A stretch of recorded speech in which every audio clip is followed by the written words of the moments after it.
Good morning, Raptors, and welcome to Rake Up Raptors, your quick hit news for everything happening at the Future Fiction Academy. I'm Cassie. And I'm Melissa.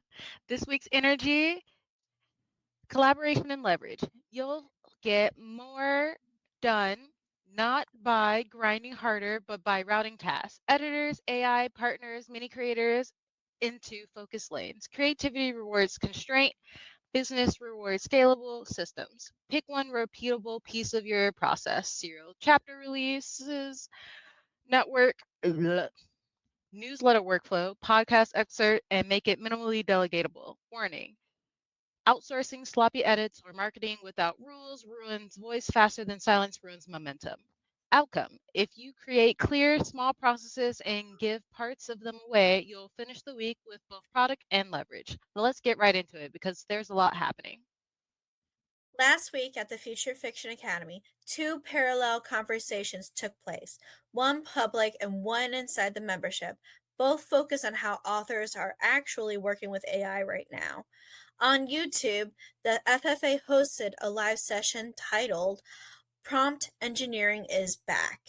The discussion challenged outdated prompting advice and focused on how modern language models behave at a granular level, including why small choices, a single word, a name, or even a punctuation can significantly change AI output. The live introduced updated approaches to prompting, including reinforcement logic, a method for pairing constraints to give authors more control over long form writing. Live examples showed how subtle prompt changes produce noticeably different narrative results. The full session is available on the Future Fiction Academy YouTube channel under the title Prompt Engineering is Back. Inside the FFA membership, last week's live took a more hands-on direction. Originally planned as a revision lesson, it pivoted to a practical workflow for AI-assisted line editing. Instead of asking an LLM to blindly copy edit a chapter, the class focused on diagnosing issues first. Students learned how to generate structured reports for grammar, style, and fiction specific problems, then use those reports to guide targeted AI edits. The concept was framed as linting for prose, borrowing from software development. Editor extensions were used to scan chapters, flag issues, and create machine readable reports that allowed AI edits to be more controlled and intentional. A two-pass workflow was emphasized. First, deciding what actually needs to be fixed, then applying edits within clear boundaries to preserve voice and avoid uneven revisions. The class also covered how to scale the workflow beyond a single chapter without letting revisions turn chaotic. That class happened live last week and is only accessible through the Future Fiction Academy membership, along with its tools and materials. Looking ahead, Future Fiction Academy is expanding its live programming. On Wednesday, the 28th, Elizabeth Ann West will begin her new automated author series, focused on updated concepts on AI assisted storytelling and how automation is changing the way authors plan, draft, and revise fiction. Also, on Wednesday, the 28th, FFA will host Show Joe Show, a live session with lead software developer Joe, the creator of Rexy, Raptor, and YourFirstDraft.ai. The session is designed as an open forum where members can ask software questions, explore workflows, and go deep into developmental tangents. Both sessions are members only and will be recorded exclusively for Future Fiction Academy subscribers.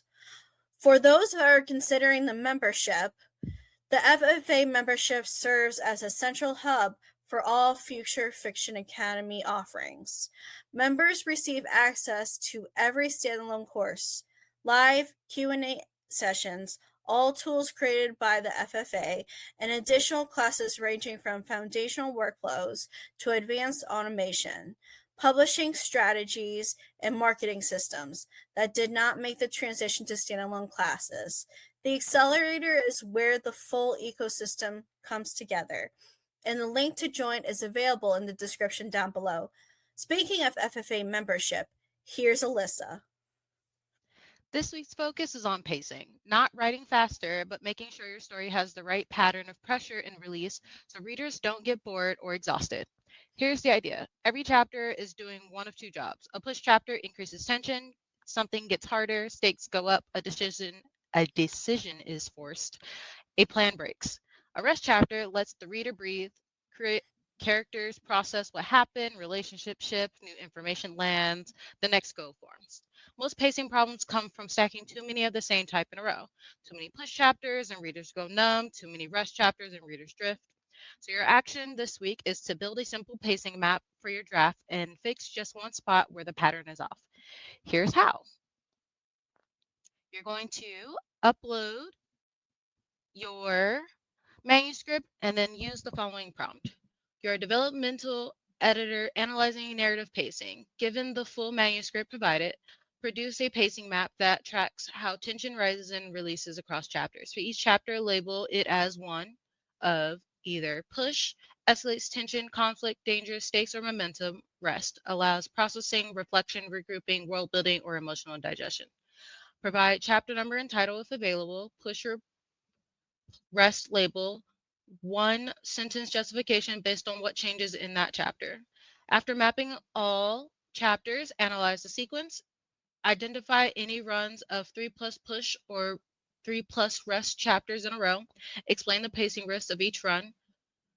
Examples: reader fatigue, loss of urgency, emotional whiplash. For each problematic run, select one chapter in the run. Propose a purpose shift that would rebalance pacing without changing the plot.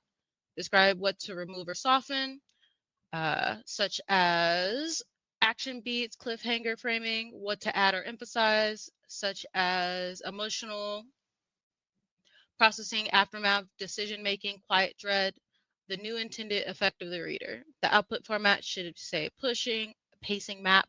Chapter 1 would be pushed and the reason, chapter 2, rest, the reason, etc. The sequence analysis run. Chapters X through so and so has pushed 3 times the risk impact on the reader.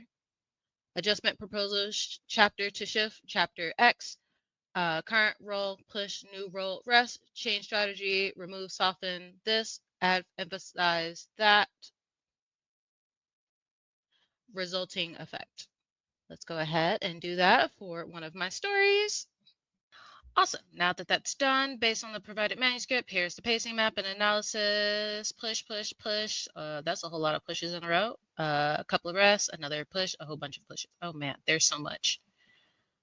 The pacing in this is probably awful. Yeah, 7 through 20, 14 pushes. Severe pacing risk known as chronic tension. I love it. It looks like we need to change chapter 12. And it would change it to a rest, which will add emotional anchor. Interesting. Allows a romance to feel earned. Okay, well, with me just skimming it, I can tell that it's probably not lying. So that's good to know. I will have to make so many changes and I'm already sad. Back to editing we go. But now that we have this, we know where the story can be squeezed, where it can be adjusted as usual, and exactly what's the problem. Apparently, readers are going to get very tired very fast of reading this. It's just going to be tension galore. So that's our win for the week. That's all for the week's update. Make sure to like, subscribe, and hit that bell icon so you can stay up to date with the latest FFA news. Leave a comment on your favorite part of this week's update. What kind of tips and tricks would you like to see in the future? Was this prompt helpful for you? We added something new to the thumbnail. Can you find the Easter egg? Thanks for waking up with us, Raptors, and we'll see you in the next Wake Up Raptors. Bye.